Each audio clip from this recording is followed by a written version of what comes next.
di COVID-19 ini dampak yang terasa diantaranya penurunan moda transportasi.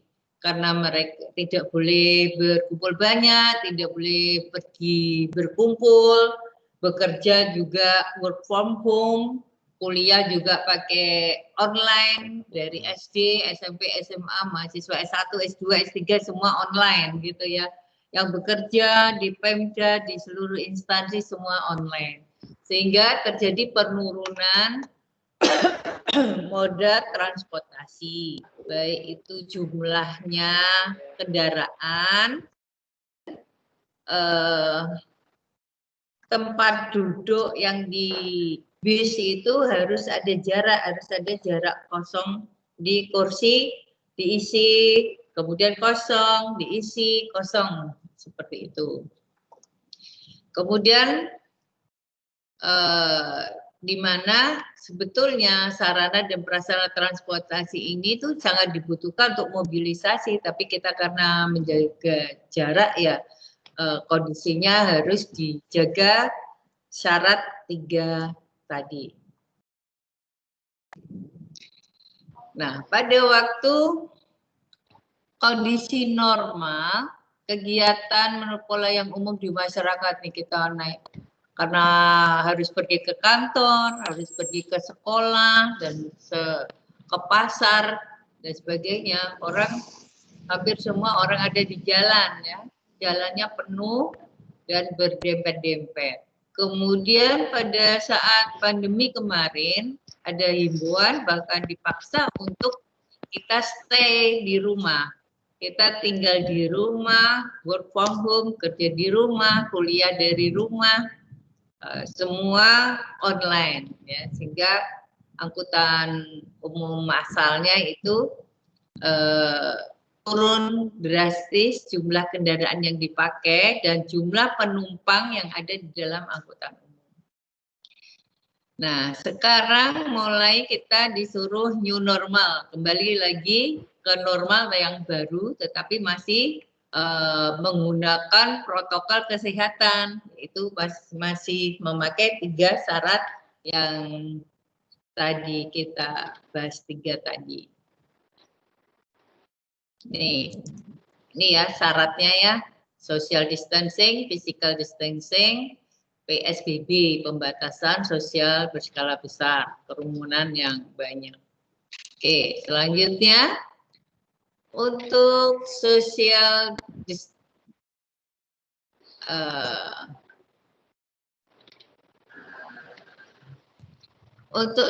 distancing ini dan physical distancing ini menegaskan bahwa ada pembatasan sosial untuk berskala besar yang mengakibatkan berkurangnya pergerakan transportasi di jalan raya. Kemudian ini pun sebetulnya juga bagus juga pada waktu kendaraan itu berhenti, ya, emisi gas buang kendaraan berkurang, begitu ya. Jumlah kecelakaan lalu lintas juga berkurang, polusi udara juga berkurang. Meskipun demikian ada positifnya juga untuk alam ya. Nah, kemudian berkurangnya ekspor terhadap transportasi jalan. Kemudian berubahnya perilaku kehidupan dengan tidak melakukan perjalanan. Kita melakukan kerja di rumah, work from home, sekolah dan belanja pun kita memakai online juga. Jadi nggak pergi-pergi, untuk kita selalu tinggal di rumah. Dan kita sekarang era digital ini meningkat tajam karena semua proses dengan digital, maka penggunaan pulsa, internet, program-program seperti kita di sini kan ada Zoom, ada Teams, ada beberapa jenis yang pertemuan. Kemarin seminar-seminar dengan skala yang sampai 1.000 orang bisa menggunakan Zoom dengan tingkat tinggi, gitu ya. Nah, Jadi ada peningkatan kita dalam penggunaan digital. Kemudian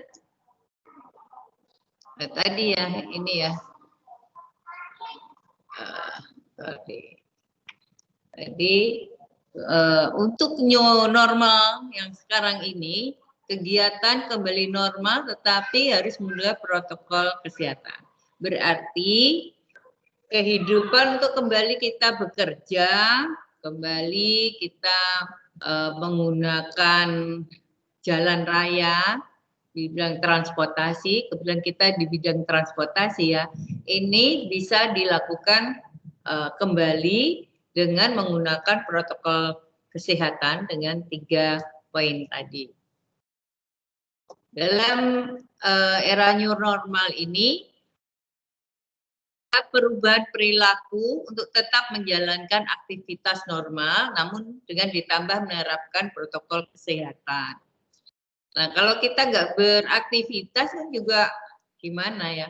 Ada yang kerja, ada sekolah, kalau nggak beraktivitas kan mundur gitu ya. Jadi kita tetap beraktivitas, tapi dengan menggunakan protokol kesehatan. Misalnya menggunakan masker, harus cuci tangan, menjaga jarak, seperti itu.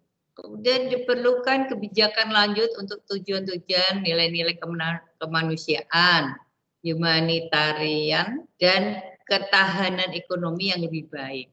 Nah, kalau semua diam di rumah, ekonomi itu tidak berjalan meningkat dengan baik. Untuk itu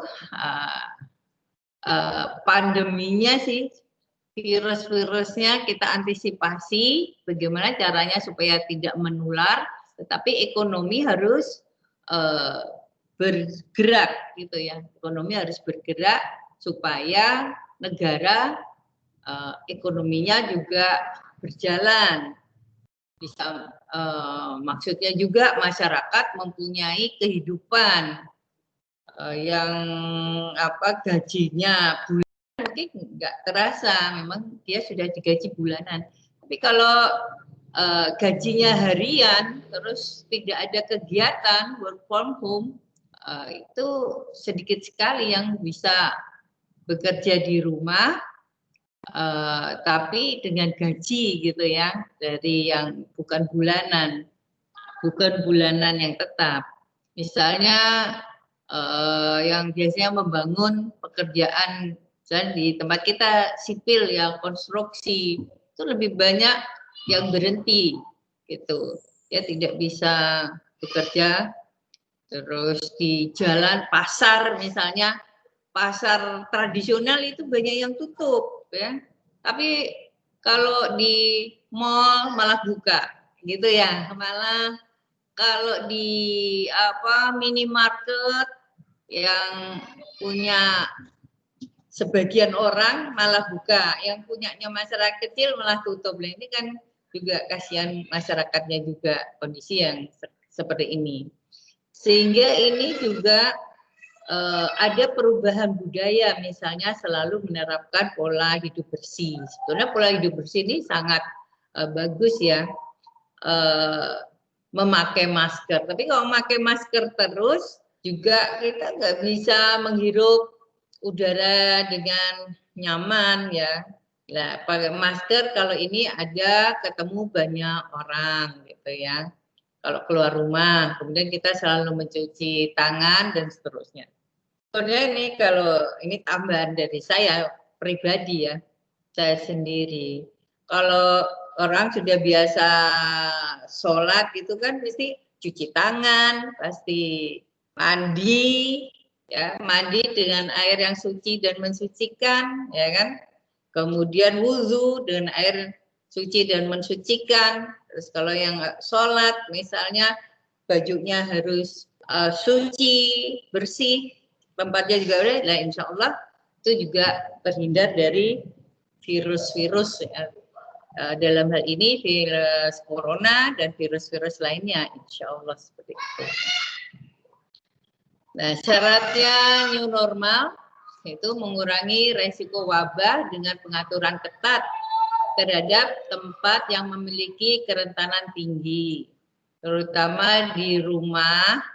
Ini yang usia lanjut 60 tahun, kondisi kesehatannya itu mudah terserang virus-virus, sehingga di kantor-kantor yang usianya 60, kalau kantor biasa 60 udah pensiun ya.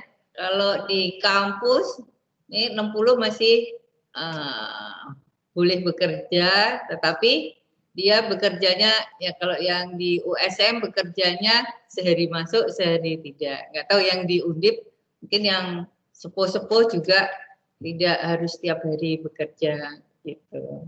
Maksudnya tidak bekerja di kampus tapi tetap harus bekerja di rumah.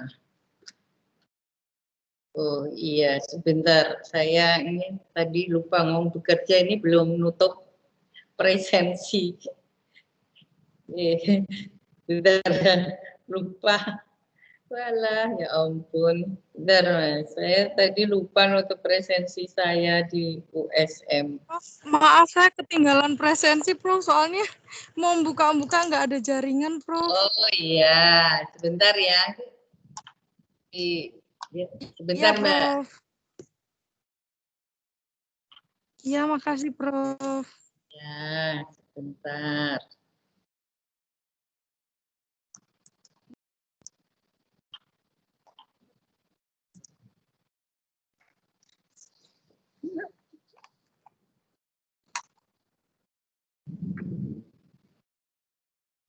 Saya kerja.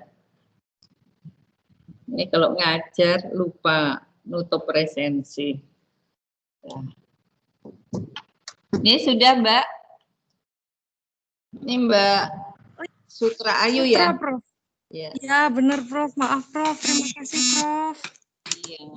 Ini Mas Adam udah masuk belum ya?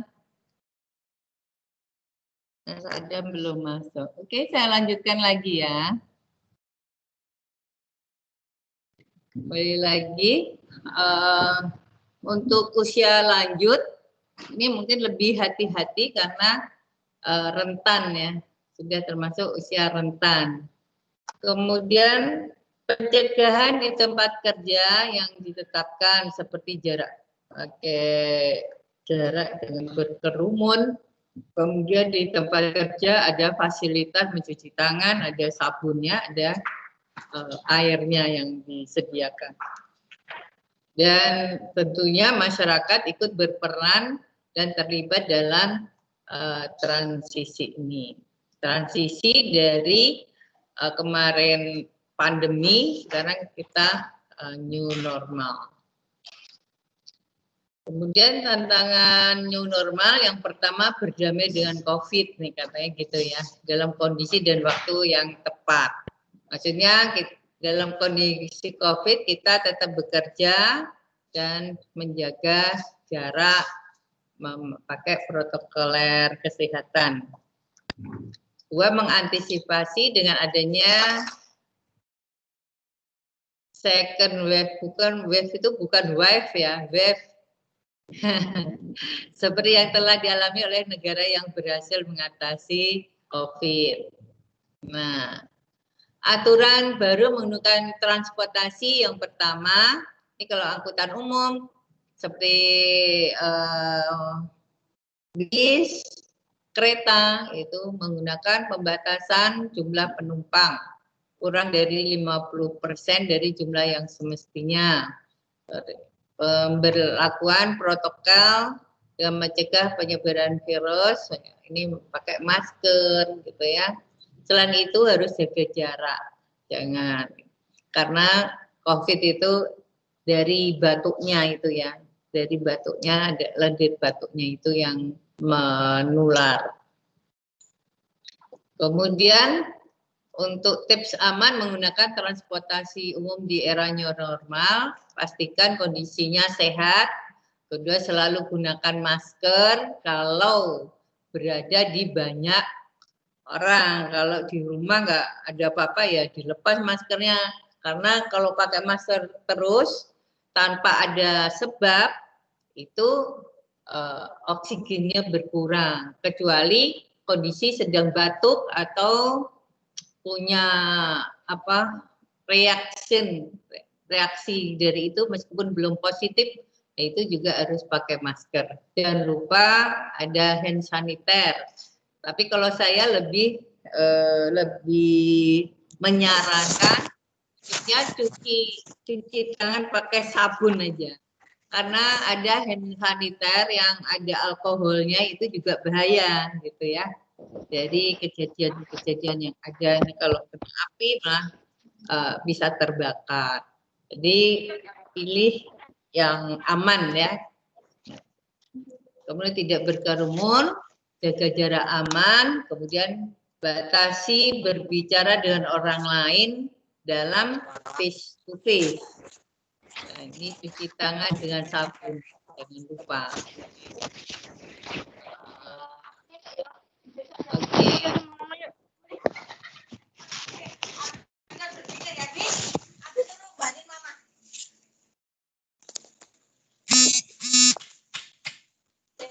Contoh new normal untuk penumpang.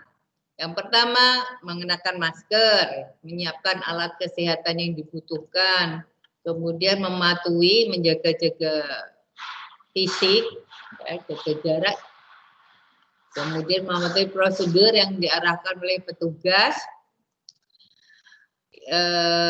Jadi kalau bisa, kalau pesan tiket tuh pakai online saja, tidak harus mendatang beli tiket langsung gitu ya, pakai online saja sehingga kita sudah punya, datang itu sudah punya tiket, nggak usah antre-antre lagi. Dan selama perjalanan tentunya mengikuti prosedur dan arahan dari petugas selama perjalanan, menerapkan, menjaga dan mengenakan masker, melapor kepada petugas jika mengalami gangguan kesehatan. Ada di dalam perjalanan itu kemarin kejadian di kereta ada yang kena corona. Jadi di gerbong itu harus disemprot disinfektan gitu. Ya, misalnya di kampus ada orang mahasiswa apa dosen apa administrasi yang kena corona, di situ diliburkan sementara, work from home, kemudian disemprot steril, ya, baru 3 hari apa seminggu baru boleh dipakai lagi.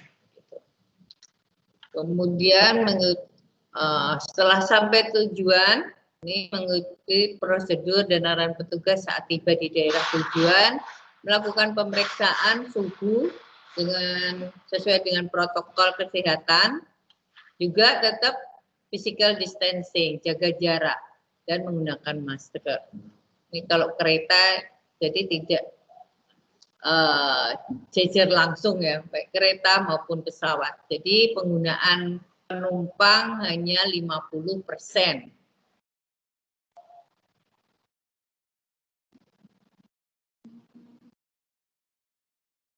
Nah, ini sebelum pandemi, ini kalau ini KRL di Jakarta, seperti ini. Setelah pandemi, ini ada tempat duduk yang tidak boleh ditempati. Kemudian antrenya juga jarak 1 meter, dibatasi begitu caranya. Ini kemudian saya survei di BRT Semarang, nih semua yang naik BRT harus menggunakan masker, gitu. Juga termasuk juga sopirnya, meskipun dia di depan sendiri juga harus pakai masker. Nah ini sebelum pandemi, ini tempat duduknya empet-empetan gitu, ada yang berdiri lah. Pada waktu pandemi ini di dalam BRT, kemudian saya survei, ini semua ada jaraknya. Jadi setelah ini ditempati, ini ada nggak boleh ditempati, ada jarak 1. Sehingga kembali lagi tadi penumpang hanya 50%. Nah ini sebelum pandemi ini naik Gojek gitu ya, ini bisa langsung kalau dia bicara langsung kena, tapi yang ini ada batasnya ini seperti ini ya. Jadi kalau ini bicara tidak langsung ke depan. Nah, kesimpulannya pada pandemi COVID ini telah menimbulkan dampak positif dan negatif. Positifnya dulu, berkurangnya pergerakan transportasi. Di dalamnya ada kurangnya kecelakaan, kurangnya polusi udara, kemudian menerapkan protokol kesehatan. Kalau menerapkan protokol kesehatan itu juga positif ya. Nah, negatifnya tentunya karena jumlah penumpang turun, maka pendapatan di sektor transportasi juga menurun, juga merugikan kesehatan, juga perekonomian pertumbuhannya lambat sekali.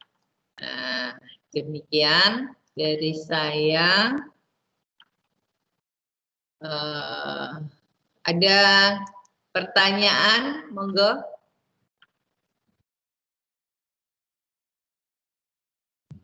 Ya, silakan. Siapa yang mau tanya?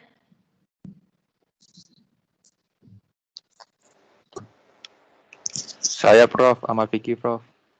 Yeah.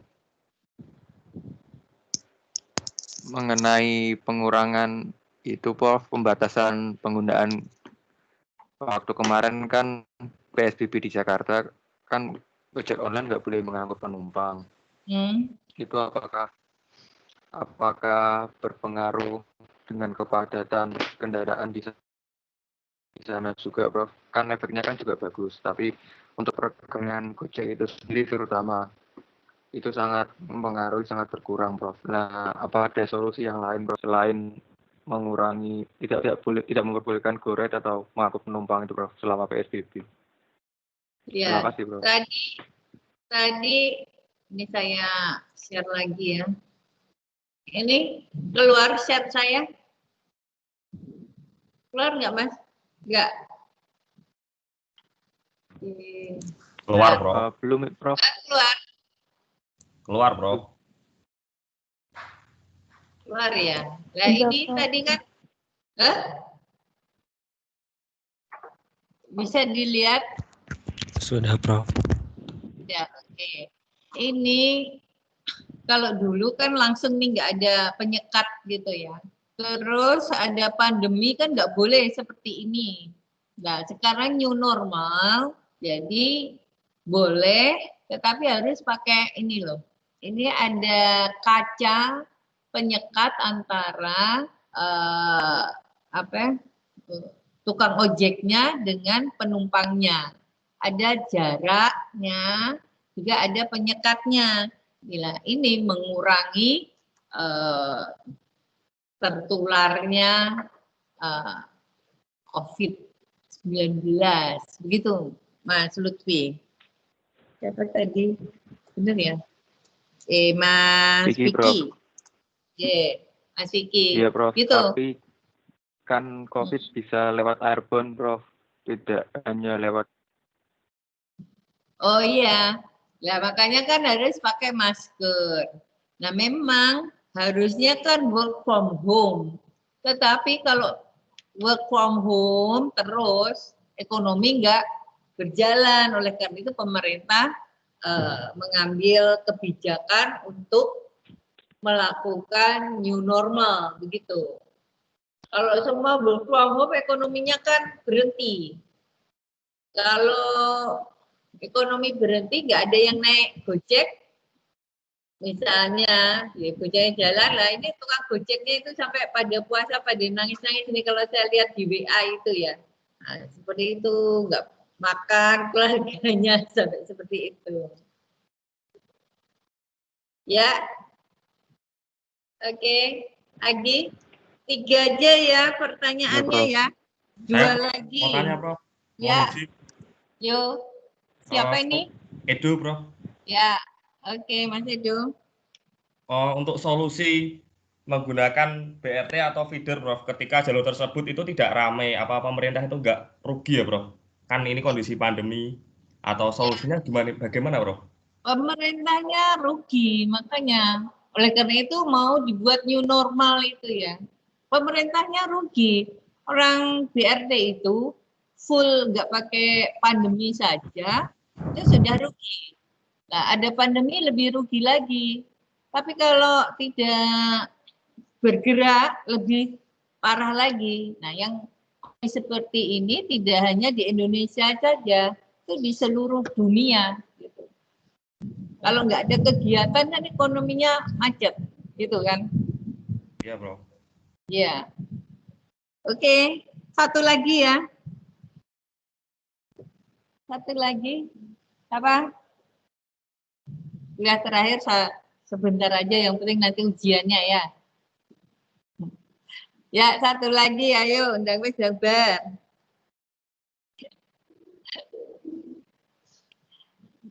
Ya, ayo Mas, Mbak. Satu lagi pertanyaan, nggak usah semua. Ya, Bro. Ini, Mas. Ya, Agus Lutfi, Bro. Mas Agus Lutfi, monggo. Ini tadi menyambung tadi disampaikan oleh Mas Vicky. Saya juga sering mengamati di Pemprov DKI Jakarta, Prof, terkait dengan kebijakan PSBB. Ini kan kebijakan PSBB itu tidak sementara menghilangkan kebijakan ganjil genap, Prof. Menghilangkan apa? Maaf. Kebijakan ganjil genap. Oh iya, iya. Ganjil genap, ya. Nah, ini apakah ini kembali lagi kepada pilihan ya, Prof? Kalau menurut pendapat Prof ini ya, saya minta pendapatnya, Prof. Kalau saya amati itu kan dari kebijakan Pemprov DKI, kok malah yang istilahnya dilonggarkan atau malah kebijakan ekonomi yang lain, terkait dengan misalkan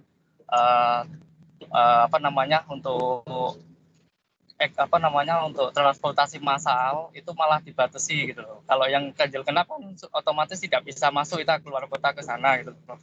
Kalau yang dulu kenapa tidak dibatasi, malah jumlah kendaraannya saja yang tidak boleh masuk diimpor gitu, masih kayak gitu loh. Masalahnya begini. Masyarakat untuk menjaga supaya tadi tidak berkerumun banyak dan bisa bergerak, masyarakat itu lebih memilih ke kendaraan pribadi dibanding kendaraan massal, ya kan?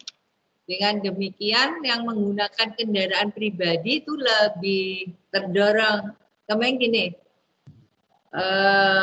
kalau naik bis kan bertemu dengan banyak orang, kemudian harus pakai masker, jaga jarak gitu ya. Tapi kalau pakai mobilnya sendiri, rasa amannya itu lebih tinggi dibanding memakai mobil angkutan umum, benar nggak? Misalnya aja mau pakai mobilnya aja, pakai Gojek mobil, Gokar ya, pakai Gokar ya, Gojek mobil itu aja kan harus kita ini tadi yang naik itu kena COVID apa tidak kan gitu ya. Tapi kalau mobilnya sendiri dipakai sendiri itu kenyamanan tinggi. Nah, jadi mereka merasa lebih nyaman memakai mobil sendiri dibanding angkutan umum. Dan itu lebih disarankan ya dibanding menggunakan angkutan umum massal kan dalam waktu itu. Gitu. Karena keamanan di sisi COVID-nya itu dalam sementara COVID-nya, mudah-mudahan segera selesai COVID-nya ya.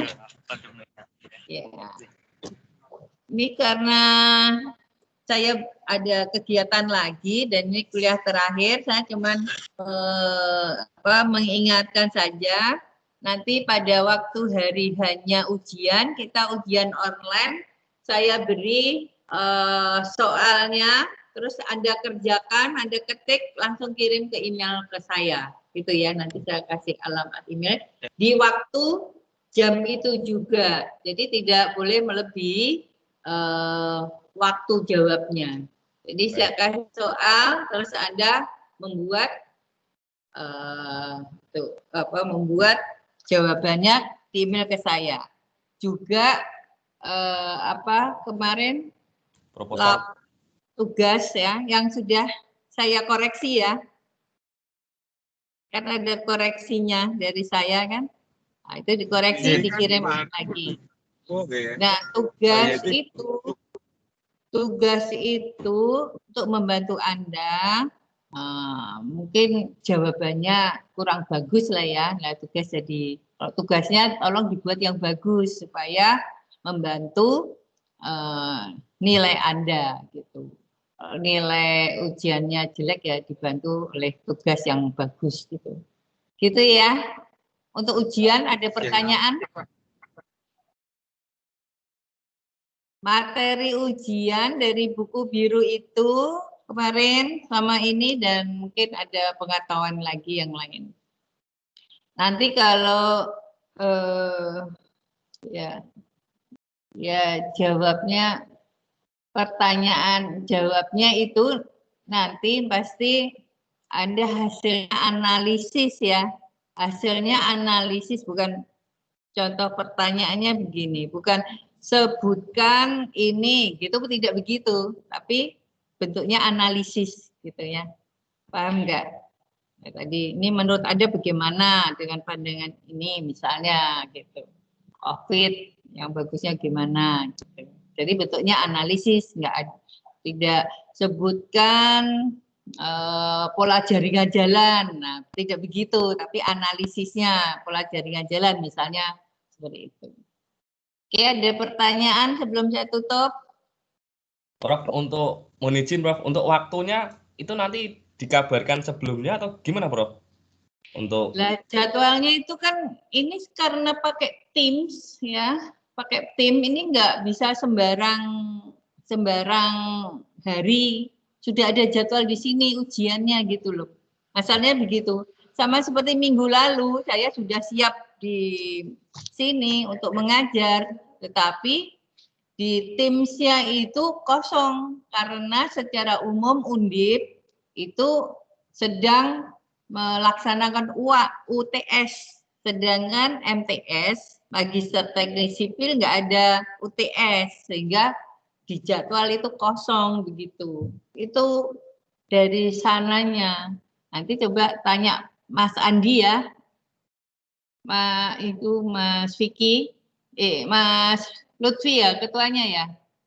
Mas Lutfi tanya Mas Andi, saya nanti juga diingatkan untuk ujian. Nanti ujiannya kapan?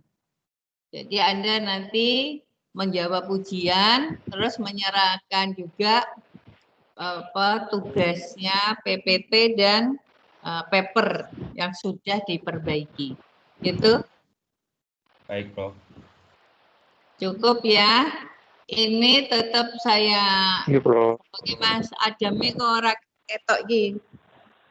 Ya sudah.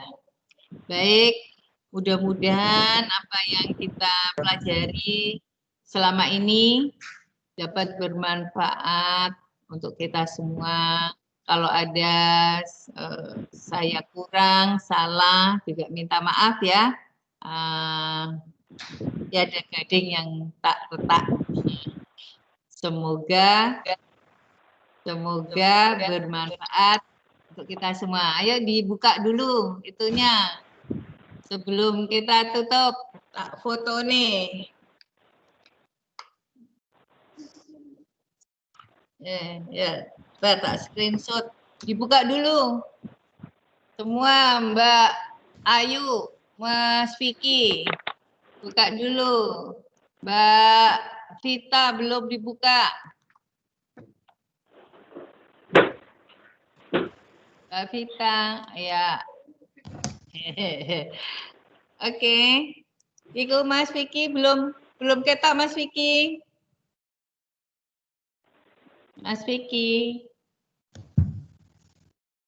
Ahmad Vicky Furqon, Mas, dibuka dulu.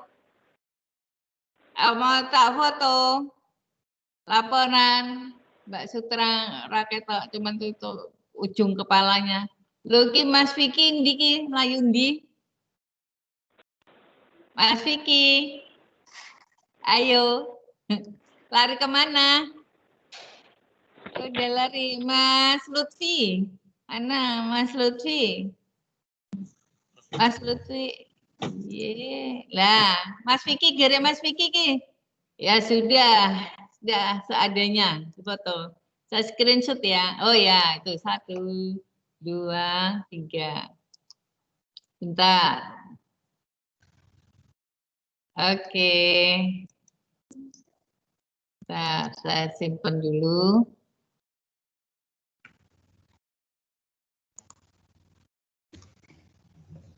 Saya simpan dulu. Ya. Oke. Baiklah, saya tutup. Wassalamualaikum warahmatullahi wabarakatuh. Waalaikumsalam warahmatullahi wabarakatuh. Thank you, Prof. Terima kasih, Prof. Wabarakatuh. Terima kasih, Prof. Salam warahmatullahi wabarakatuh.